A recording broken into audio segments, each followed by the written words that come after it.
Welcome to Mr. Darkman TV. I'm your host Zainab Sabir, and today we're taking you deep inside the most controversial wedding of the century. Jeff Bezos and Lauren Sanchez's Venetian extravaganza that stunned the world and ignited a firestorm of outrage. From Dolce and Gabbana couture and opera under golden domes to protesters scaling ancient towers and riot police flooding the canals, this wasn't just a celebration. It was a collision of power, protest, and privilege as private jets darkened the skies and anti-billionaire banners lit up the skyline. One question echoed louder than the wedding bells. Can love this rich ever be innocent? So fasten your seatbelts, because behind every champagne toast was a chant for justice. Behind every designer stitch, a stitch in Venice's fragile soul tore loose. Before we unravel the full story of love, luxury, and rebellion, don't forget to like, subscribe, and smash that bell icon, only on Mediatainment TV, where no spotlight escapes the shadows. Because this fairy tale has a dark side, and we're about to expose every glittering, gasping second of it. Let's begin. Jeff Bezos and Lauren Sanchez say "I do" in Venice, a $50 million wedding extravaganza that divided the world. The canals of Venice, already shimmering with centuries of romance, became the backdrop for what will undoubtedly be remembered as one of the most opulent weddings of the decade. Jeff Bezos, the billionaire founder of Amazon, and Lauren Sanchez, the former news anchor turned philanthropist and pilot, finally tied the knot in a ceremony that was as much a celebration of love as it was a spectacle of unimaginable wealth.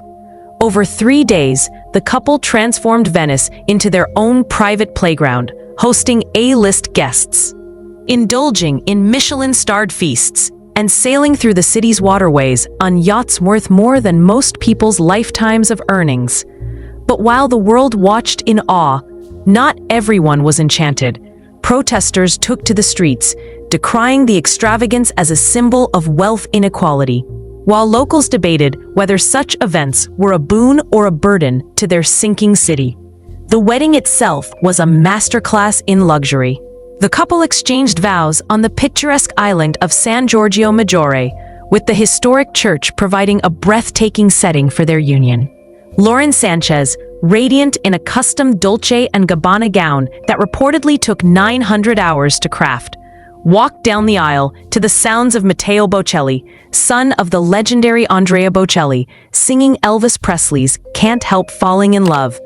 Jeff Bezos, ever the composed mogul, stood waiting in a classic black tuxedo, his smile wide as the couple sealed their vows with a kiss that would soon flood social media.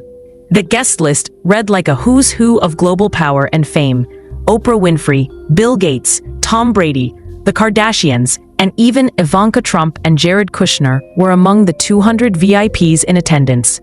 Yet for all its glamour, the wedding was not without controversy. Venice, a city already buckling under the weight of over-tourism and rising sea levels, became a battleground between celebration and dissent.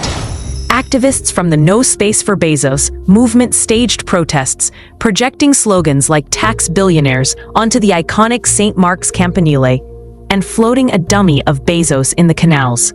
Climate groups condemned the carbon footprint of the event, pointing to the dozens of private jets and mega yachts that ferried guests to the festivities.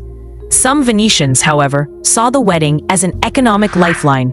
Local artisans, chefs, and hoteliers benefited from the influx of high-spending guests, a stark contrast to the budget tourists who often contribute little to the city's economy. The celebrations didn't stop at the ceremony.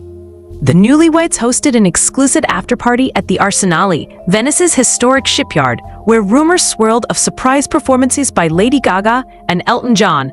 Earlier in the week, guests were treated to a pre-wedding foam party aboard Bezos's $500 million super yacht, Koru, where the 61-year-old billionaire was seen dancing with the energy of a man half his age.